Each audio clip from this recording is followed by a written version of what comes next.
Okay, good morning, everybody. I hope everybody's had a couple cups of coffee and ready to start talking about some big picture changes in the EdTech market. My name is Kevin Bushweller, and I'm the executive editor of EdWeek Market Brief. Market Brief is a business intelligence service for the K-12 market that aims to bridge the divide between what schools need and what companies are providing. We launched it a little over a year ago, so it celebrated its first birthday in December, and we were very happy to see it continue to grow. But let's jump right into what we're here to talk about today.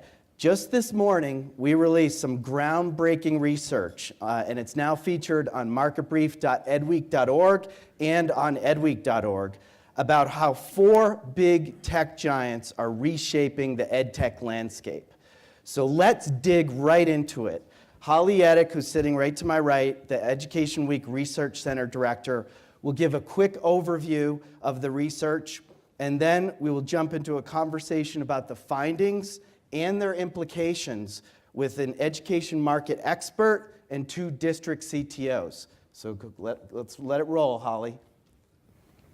Hi, everybody, and welcome. I want to tell you a little bit about the story behind this project. This project really began with curiosity. At the Education Week Research Center, we do a lot of research both for companies and also for EdWeek Market Brief, and we started noticing something. And what we were noticing is that when we ask educators about everything from curriculum to other types of products, in open-ended questions, the responses we were getting were not necessarily what we would think of as a typical education company. We were seeing other companies sort of making the breaking through the top 10 of the list when we asked open-ended questions about products they used and liked. And because we are researchers, when we get curious, we do more research. And so that's what you're seeing here today, the result of that curiosity. You are getting the first look today at the results of a nationally representative online survey of teachers and district leaders.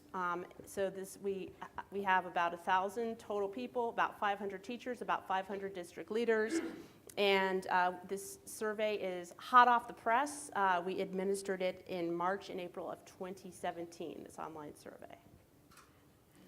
We realize that educators, like most of you in this room, have limited attention spans. And so, they have day jobs to attend to as well. And so what we did is we focused in on 8 companies for the purposes of this survey. And 4 of the companies were these companies that play in the education space and play pretty hard, but they are not education-specific companies per se. These companies were Amazon, Apple, Google, and Microsoft. But we were also interested in learning more about the endemic players in the space. So in addition to asking educators about their perceptions of products and brands about the 4 tech titans, we also asked them about 4 education-focused companies. These companies were Houghton Mifflin Harcourt, McGraw-Hill Education, Pearson, and Scholastic. I want to make it clear right now, since I'm a researcher, I'm going to have to give you at least one caveat, and that caveat is that we know that we made a subjective choice in focusing in on these 8. We could have picked a different set of companies, and there are certainly other companies we could have asked about. So as I go through the results, just keep that in mind that this is about these 8 companies, and I think there's plenty of food for thought just with these 8. I'd like to begin by sharing what, to me, was really the most sort of surprising and interesting result of the survey. We know from our previous research that the biggest driver of K-12 purchasing and perceptions is whether or not educators think that a company can help increase student achievement in a school district. So we thought we'd get at this metric in a little bit of an unusual way, but we think compelling way, with this hypothetical question about which of the 8 companies would you hire to increase student achievement in your school district? So just to refresh you, remember these companies are the 4 big tech titans: Amazon Education, Apple Education, Google for Education, and Microsoft Education. And then the 4 major education companies: HMH, McGraw-Hill Education, Pearson Education, and Scholastic Education. So as you see this question up here, just take a moment and think about, how do you think the educators might respond?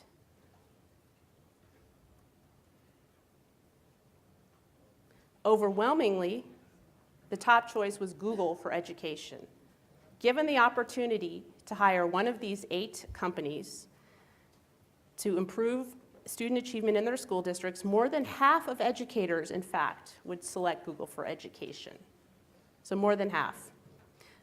The next closest competitor was Apple Education at 13%.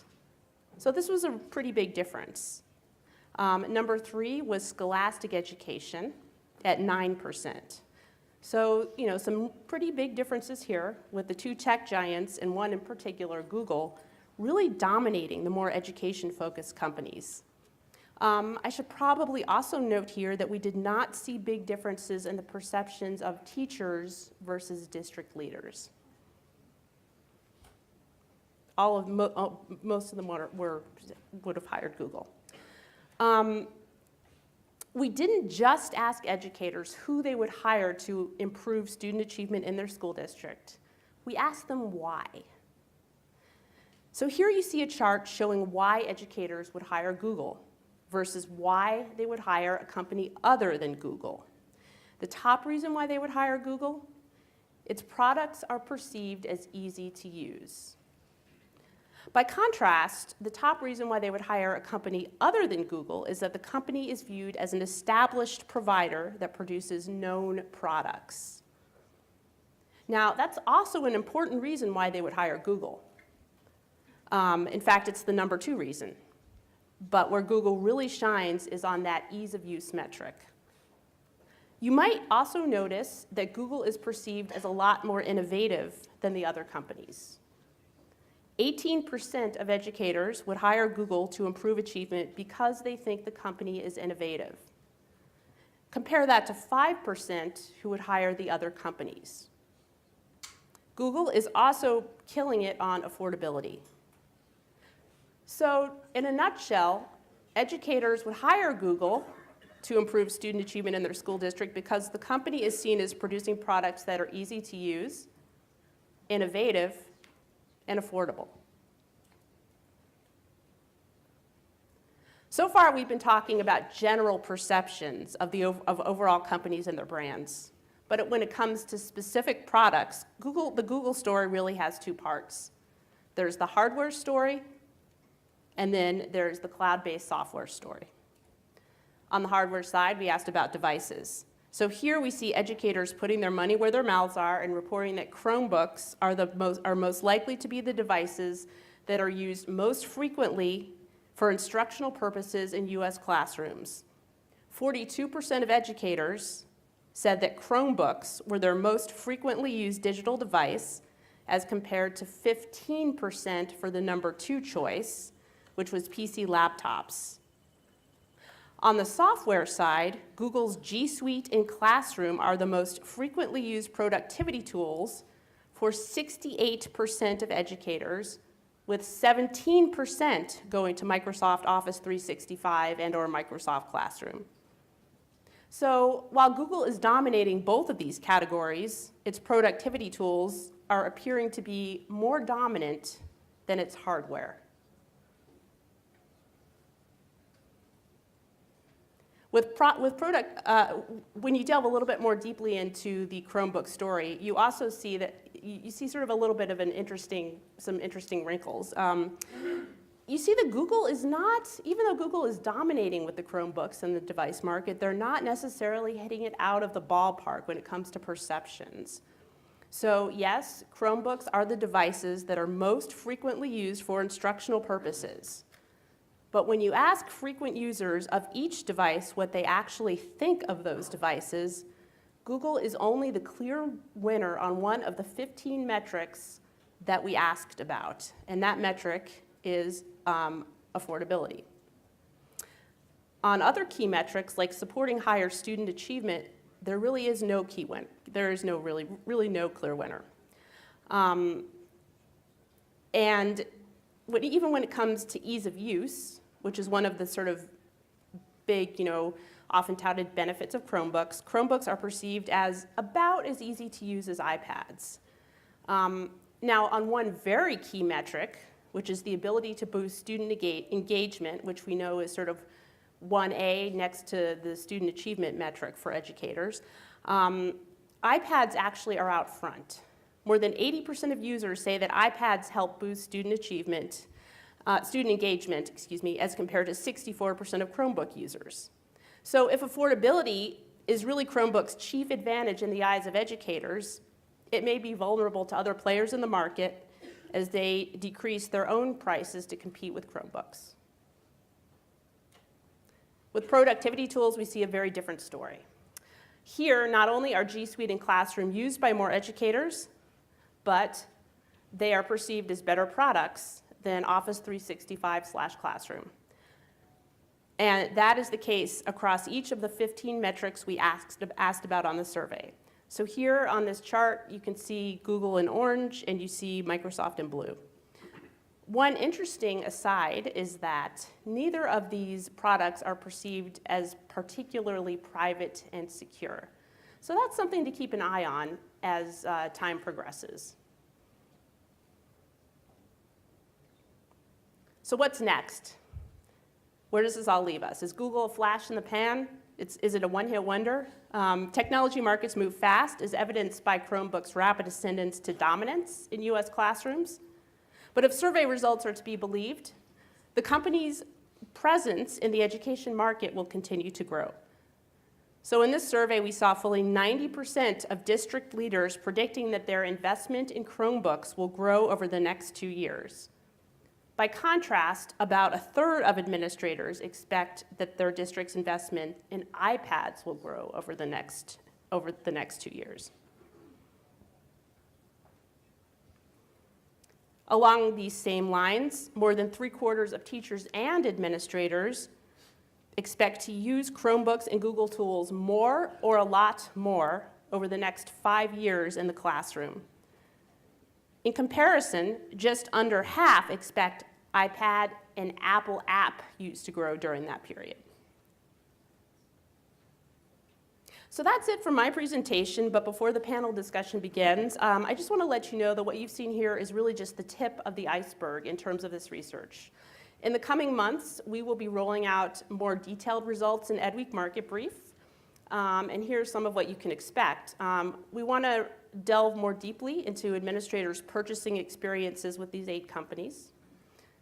Of course, since we're researchers, we'll have to show you some segmentation, both by individual demographics, so teachers versus administrators, and also by district characteristics, so bigger versus larger districts.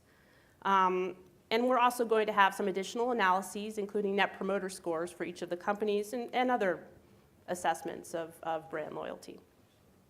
So with that, let me turn things back over to Kevin to kick off the panel discussion.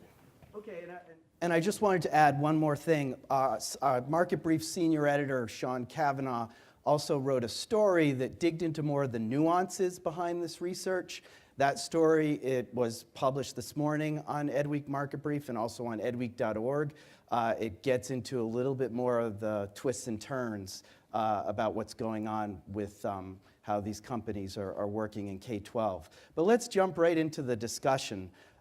Chris, you follow the market. Are you surprised by these results? And what do they tell us about the current state of the ed tech market? And is there any important context we should be aware of or we're missing? I think all 4 of the tech oligarchs that have been covered in the survey have created very interesting anchor tendencies in their combination of technology, hardware, software, and curricula, and are all doing it in similar but very differentiated ways.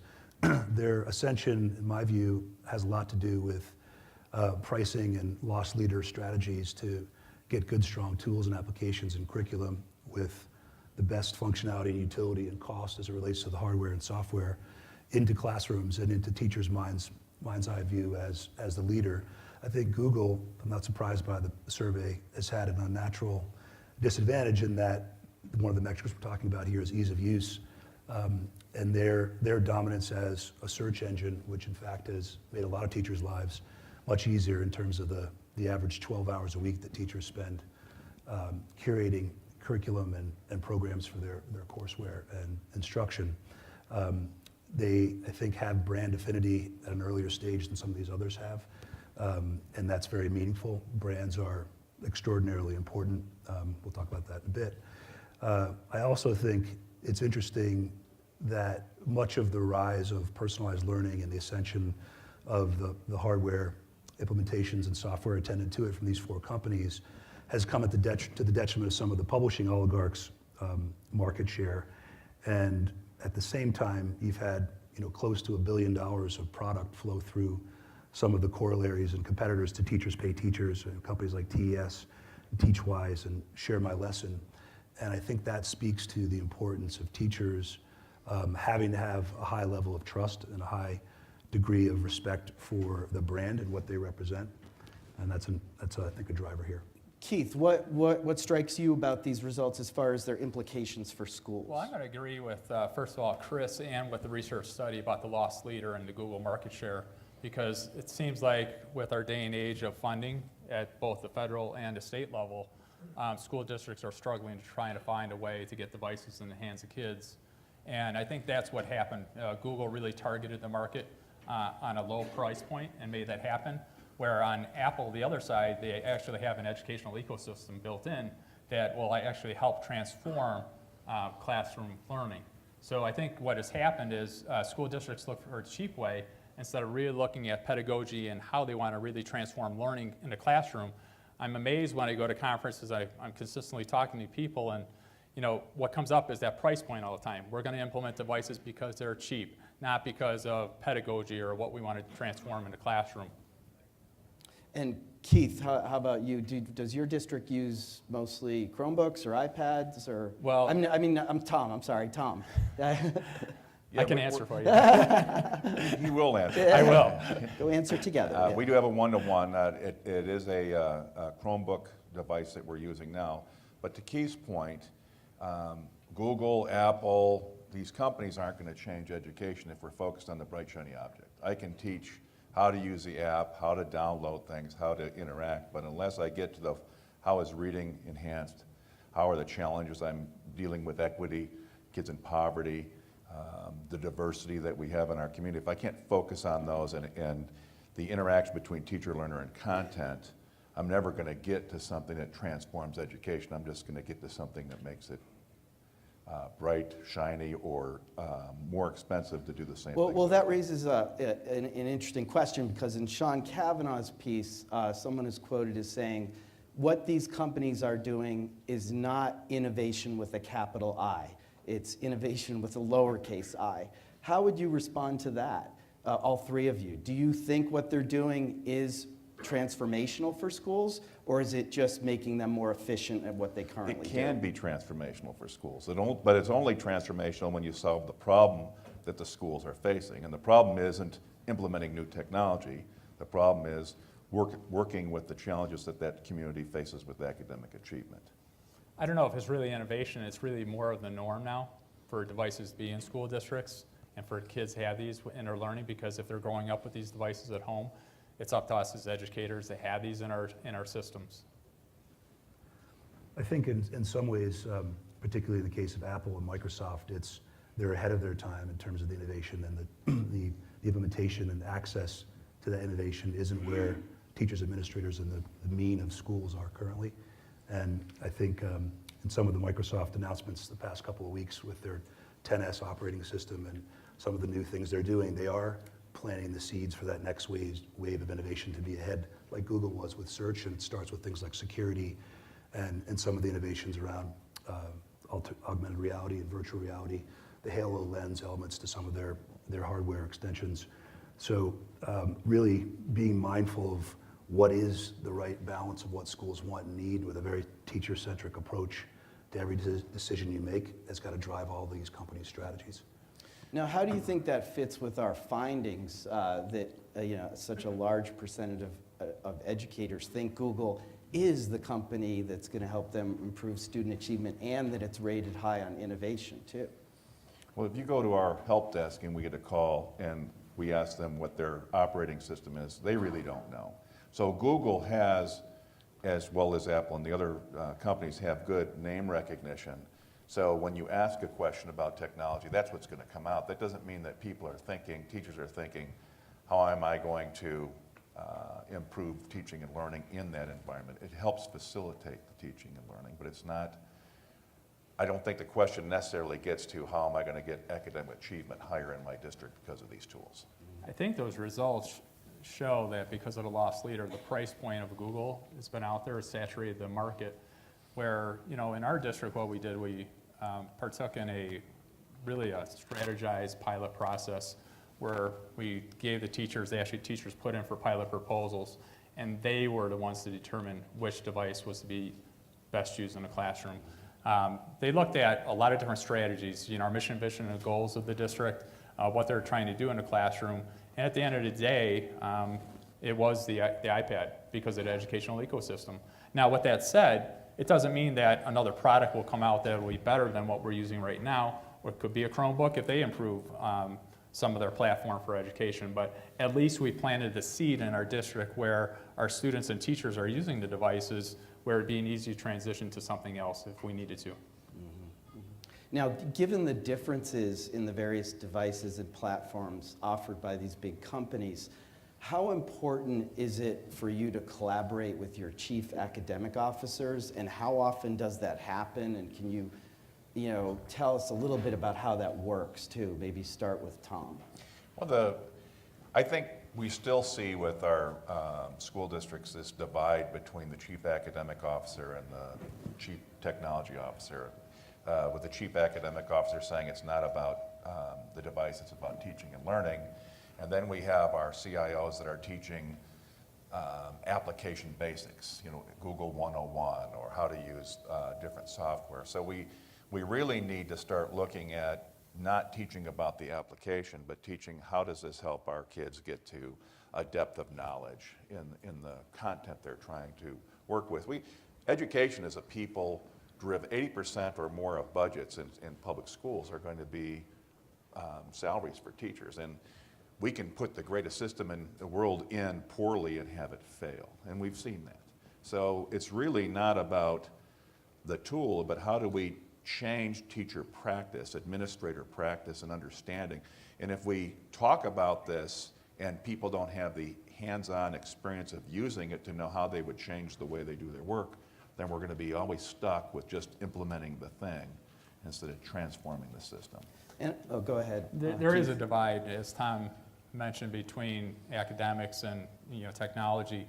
And I think it's not up to us in technology to say what can or cannot be used. We need to help facilitate that. Back in the day, we were the police department. We were the ones that said, no, you can't use it because of A, B, and C. But now things have changed so dramatically where I think we have to be facilitators of education, to be able to help facilitate what it is that they need to do for a curriculum. So it really has changed for me as a leader because I'm looking at ways. I'm not asking, why do you need to do this? I'm asking how I can help you with this. So I think we as educators in technology have to consider the difference of what it was in the day versus what it is now, and help facilitate that conversation move forward. Chris, do you see what he's talking about coming together in the marketplace too? The technology and the curriculum side being much more integrated? I think so. I think the fuel for that fire is going to be more professional development underwritten by these emerging tech oligarchs. I mean, theoretically, they all have very interesting access to help desk, but I don't think it's been implemented and integrated in a way at scale that is ultimately going to drive that effective integration of technology and curriculum and the systemic changes that come with the process changes. Chris brings up a good point about the professional development. Like our systems, they're pretty siloed also. So we're going to teach on our student information app, we're going to teach on our LMS app, we're going to teach on our Google experience, we're going to teach, but they still need to know the content areas, and they need professional development on Common Core or depth knowledge. And so if all of our professional development comes as these siloed experiences, a teacher and administrator don't have enough time in the day to go to all the things that they need to learn. So we don't ever fully utilize the power of any one of these tools because they're being approached from, here's my product or here's my innovation, as opposed to this comprehensive professional development that might incorporate several different areas. So how do we get the time for professional development? We've got so many new systems coming in. Mm-hmm. Okay. Google's popularity in this new EdWeek Market Brief survey exists despite the fact that it has faced a blast of public criticism in recent years for its data privacy practices. Do you think that Google has gone far enough in addressing those concerns? Maybe, Keith, maybe you can. Well, you know, I kind of think of just last week as an example of the large phishing scam that hit all Google domains. That was a big red flag for me.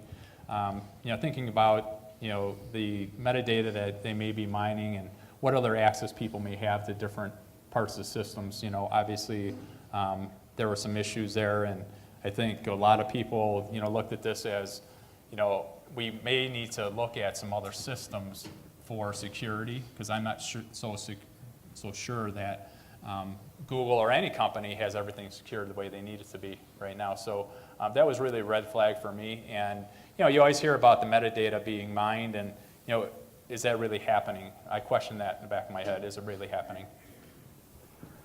Tom?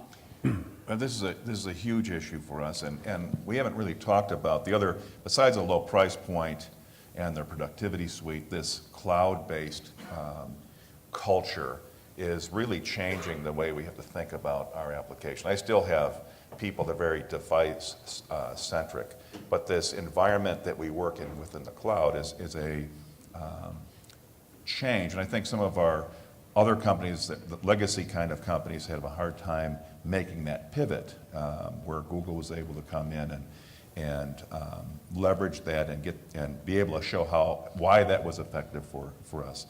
That does give us a big challenge in privacy, and as we look at the CoSN research on concerns that CTOs have, that's a growing concern. It wasn't we didn't have as many challenges, and now we're moving our student data out into the cloud, into these companies. What's happening with it? How are they sharing it? Are they getting rid of those data that are no longer important for whatever the specific task? So this whole privacy issue is something that CIOs across the country are having to deal with in a much more pertinent way. Keith mentioned last week's Google attack, but we've had companies that are now being hacked into to get to resources. And we got to protect, in fact, that's our responsibility to make sure those data are protected and secure. And this is leading to some skills that we need to develop across the country in our CIOs. Do you see districts moving toward having data privacy experts on staff? Do you have anyone who would fit that bill? Data security and data privacy are becoming, right now in my district, we're 13,000 students, and we have that as part of a role of an individual, but it's becoming such a big thing, because it's not only about making sure your systems are secure, it's about educating your community about what is good practice, what's not good practice. And with all of these apps that are coming out that want to have access to student data, this becomes a bigger and bigger challenge for us as CIOs and for educators that are acting as in the place of parents with the access to information they have. Kevin, I'm one of those people. I have to review the data and privacy piece, and I have a team, matter of fact, in the last probably 4 or 5 years now, that we just focus on data and privacy, the different contracts that come in. And here's the reality. A lot of companies aren't even looking at data privacy. I've had companies come to me and they'll have a data privacy piece, and I'll talk to the CEO of the company, and he said, well, I cobbled that together from different websites 10 years ago. Well, that's not sufficient anymore. So we have a separate agreement that supplants the agreement from the companies. And what we're saying is this supersedes everything that you've written that we need to protect our students and our staff with. So we're trying to take another step and another layer to help protect our data and for the privacy of our students and staff. You know, it takes probably about 80% of my job now, reviewing all these different contracts and agreements. And the other side of that is, how do you balance privacy with innovation? How do these different tools take advantage of the data that they have to be able to provide teachers with feedback on how they would modify instruction to customize that to individual kids, right? So how do you balance the security piece with the innovation piece where this data could really be something of benefit? And that's our challenge. It's not just black and white. It's this kind of gray area on how do we leverage those resources to really change education without being so restrictive that nobody can use a system with different than we I have use. to agree with Tom, because that's a big deal, because teachers always are coming forward with an app they want to use or a software application that they want to use. And we have a process in place where they have to come forward so we can review the terms of use, the data privacy that's built into it or not. And then we have to basically put a halt to it for a while. And that does stop some innovation, Tom, because you want teachers to be able to have the tools in the classroom, but from a data privacy security perspective, sometimes we just have to pull back and say, wait a minute, let's take a look at this and review first. And that's the other side of this issue, is there's what happens in the classroom and what happens with students. But from a CIO perspective, it's how do these systems integrate together? No one company's got the whole package. So how does this work with our student information system, our learning management system, our content management system? How does this work with assessment? How do we develop the skills with our staff to now tag content, assessment questions, and resources so that we can deliver? That really hasn't been built by anybody else, and it's up to us as educators to try to figure out how do we bring this complex system of systems together so that we can deliver benefit to our students when you've got these new products that are coming out that aren't necessarily designed in mind with how do we roll up data across the district? How do we report that data out to the state, to the parents, and to their families? How do we roster all of these kids and the variety of different applications that are coming out? So this back-end side, we really need to think how do we integrate these to work together as a comprehensive whole, not just a series of one-off products. So one last question on this topic, and this is for you, Chris, because there are a lot of education company executives in this room. How do you think education companies generally are doing in balancing innovation and data privacy? Yeah, I think I'm not surprised to hear your feedback on companies not having thought about it. In many of the growth businesses that we advise, that's one of the first set of questions we ask about what is your data security policy, how are you going to prevent imminent breakdowns, and we look to history as a good example, particularly with some of the assessment companies and testing paradigms that have broken down because data was breached or improper test information shared hands. And Pearson's a good example where when a state customer becomes litigious with you as the bullseye on your back, you may never recover from it, and it could put businesses out of business with one small false step. So it's a hugely important element of considering your strategy as a growing business in the space. Okay. So Microsoft and Apple do seem to be fighting back against Google. Microsoft had a big announcement last Tuesday in New York City about its new K-12 operating system and classroom tools, and Apple recently unveiled several products and features for the school market that at least implicitly take on Google. How do you think this clash of the tech titans will ultimately affect schools? I can start.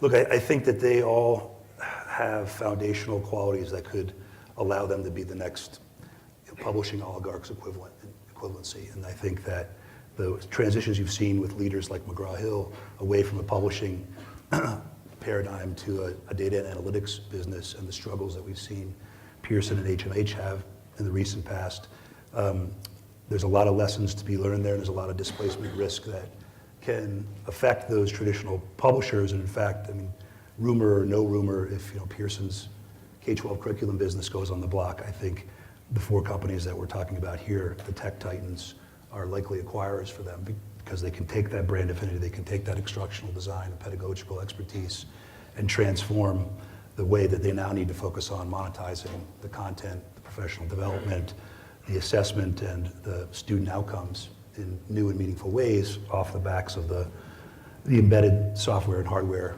infrastructures they're building.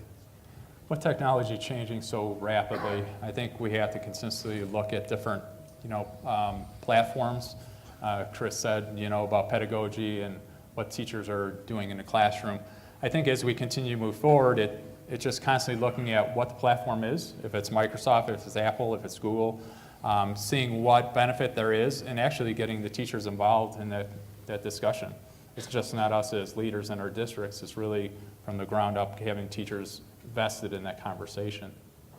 Now when we talked on the phone, you also said though that the competition between these companies has had some effect on pricing. Can you talk to that? You know, I've had a lot of conversation with my Apple rep just recently. They reduced the price of their iPad this last year, and I point blank said to them it's probably because of the pressure that Google put on from a price point perspective, and that was pretty much it. You know, they wanted to get a better price point to the consumer in education. However, with that being the case, price point was never an issue for me, only in the sense that you have to figure out what you need to do in the classroom first, and then you figure out the finances later on. And that's a finding that we see throughout our research is we see a lot of educators, you know, putting price way, way down below. Is it going to improve student achievement? Is it going to improve student engagement? The bigger challenge, I think, for me is how do we create the relationships with our providers, but not just one provider. I don't need to be moderating on a discussion in my district, what's better, this product versus another product, because that, again, is a distraction. I really need to have those providers come in and help me create the ecosystem we need for this digital transformation within our classrooms. I don't want to be the person coming in and saying no to this new innovation because it's disrupting how we collect data or how we authenticate data because it's an alternative system. So how do we bring together this group of providers that will look at what is it that we're trying to do from education? Because my job isn't to promote Google or Apple or iPads or Microsoft. My job is to provide an environment that great teaching and learning can happen. And it gets distracted when people are looking at upgrading to the next bright shiny thing that has no bearing on whether we're going to improve the work that we're doing. It's just another opportunity to buy. And with the budget cuts we've been taking and the staff reductions that we've been taking, price makes a big difference for us right now. And the open access to content or open access to productivity tools, that also provides a great opportunity for us to do things. We may not like something as well, but if we can get it at a price that we can afford, then we're going to go forward with it. Amazon is the new tech giant on the K-12 block, and it appears to be rising rapidly based on our reporting. It has a company within the company called tenmarks that provides online math curriculum, and the company claims the curriculum is aligned with Common Core and state standards. And that raises a very important question. Do you see these big technology companies eventually moving into curriculum development and those types of areas, or is that just not a good fit for them? I don't think the publishing companies for years, the technology was a book. From the 1400s, we designed the book, and that became kind of the way we controlled curriculum in a very linear fashion. And now we have the availability for teachers to share content, create content, curate content, or procure content.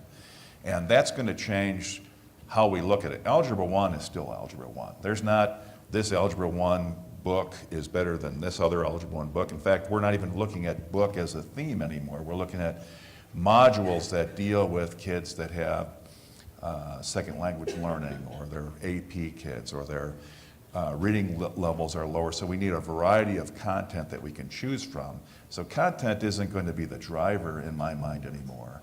It's the ease of, you don't need kids also signing into 5 different books or resources. So it's the ease from which a teacher can select content and appropriately assign that content to individual student needs. So I think it's more away from this content-driven model to what makes content easy for us to get to kids from a variety of different resources.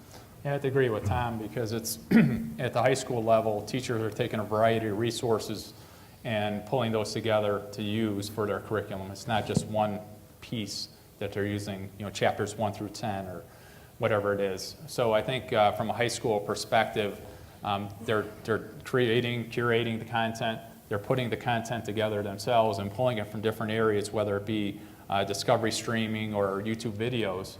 So I don't think there's really going to be one provider. It's really going to be where they're going to be able to pull the content to be able to satisfy their curriculum in the classroom. And I'm curious, have you two made the transition fully from print to digital content? Not fully. We're about 80% there right now. We're a people-driven organization. We have some people that are very attached to a book or a device. They're very loyal to something they've grown used to. So this ability for school districts to lead change systemically through the organization is our big challenge, not necessarily the tool that it's. And again, it's a variety. It all depends on what your district's really trying to attempt to do with the digital transformation. Some of those resources, those textbook resources, can blend into some of those digital resources, part of that curriculum in the classroom. So it's really more of a blended model for us right now.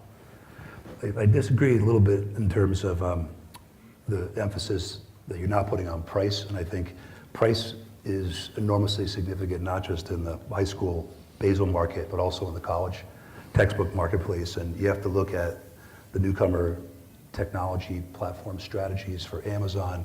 It's about lifetime value of a customer.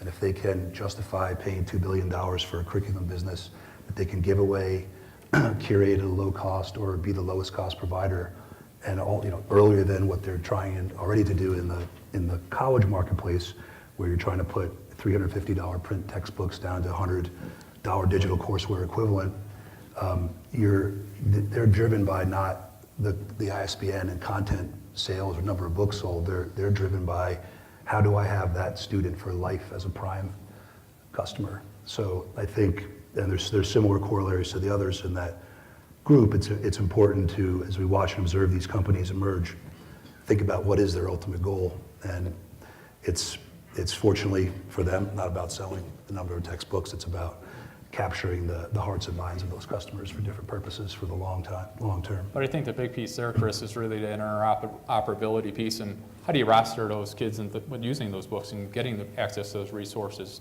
Right now, as Tom mentioned earlier, the back-end work that we have to do as technologists to get the books rostered, to get them out to the kids, there's different standards out there right now, but there's not one complete platform that can allow that to happen seamlessly. So we spend an enormous amount of time trying to move to digital and spending many more resources on trying to get those books deployed to our students and staff. So we've touched on this a little bit, but would it be wise for districts to mix the various offerings of Apple, Google, and Microsoft in one giant digital soup? I know that your district, Keith, uses mostly iPads, but that's what the Houston School District is doing, and its CTO suggests that approach is probably the wave of the future. Do you agree? Well, I think we need to allow our teachers access to the tools, and we do use Google with the Apple products, so we are a Google for Education district, but also I just had recently come up access to Office 365 from Microsoft. So what does that mean in larger picture? I'm just asking the question of my teams to figure out, is that something that we need to use or could be helpful in the classroom? We're trying to figure that out right now. To answer the question, though, I think there probably is going to be a possibility that we may have multiple platforms in use in the district. It just, you want to make it easy on the kids and the staff, so you don't want to have multiple places for the kids to log in. It has to be seamless. So it's a balance again. How many different things can your district support for professional development, especially when you get mobility of kids and students and teachers? So it's a professional development component. The whole deal about managing the content and connecting systems to systems becomes an issue. I would agree with Lenny from Houston that there's a variety of tools. You're not going to say we're only this company, because it isn't about the company, it's about the education. And who knows what the next innovation or next resource or next tool is going to be. So you want to be able to have, maybe set some standards to narrow down the options that you have so that you can functionally support that within the district and train on it. But you also need to allow for enough innovation so we're not the CIO of no, and we're fighting with all of our educators and trying to make decisions that we might not have the expertise to make, because it's not a technology-based question, it's an education-based question. Okay, great. So I wanted to wrap up this conversation and then open up some questions to the audience in a bit. But first, I'd like each of the three of you to give a bold prediction about what you think will be the biggest shift in the ed tech market over the next 3 to 5 years. One sentence. Well, education moves glacially because it's people. And so I don't think you're going to see That's 2 sentences. major change. Internet of Things and cloud-based services. Social emotional learning and non-cognitive behavioral science ascension. Okay. All right, thank you so much. I want to open it up to questions now. If you have questions about the research, Holly's still on the panel. If you have questions about some of the issues we discussed over the past 40 minutes, we have a mic runner right there. So please raise your hand, and we'll have her move to where you are. Right up front here.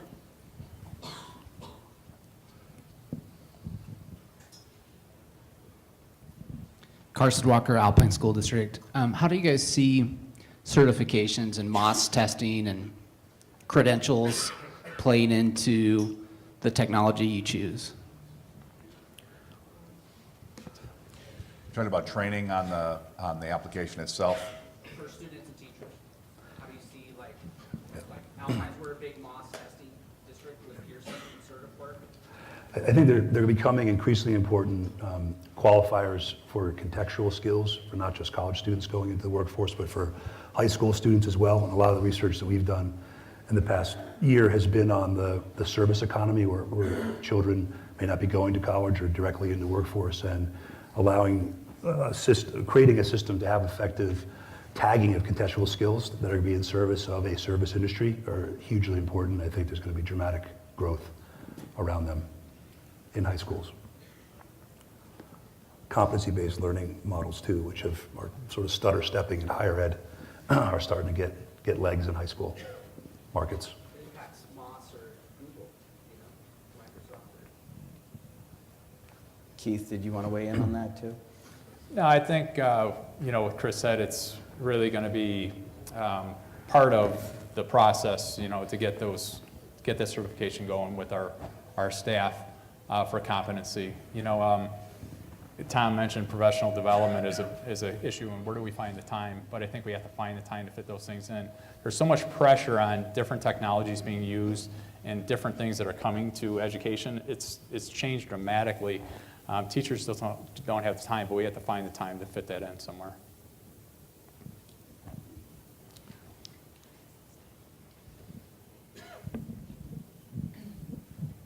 Thank you. Hi, Pamela Donnelly with Gate College System, founder and CEO.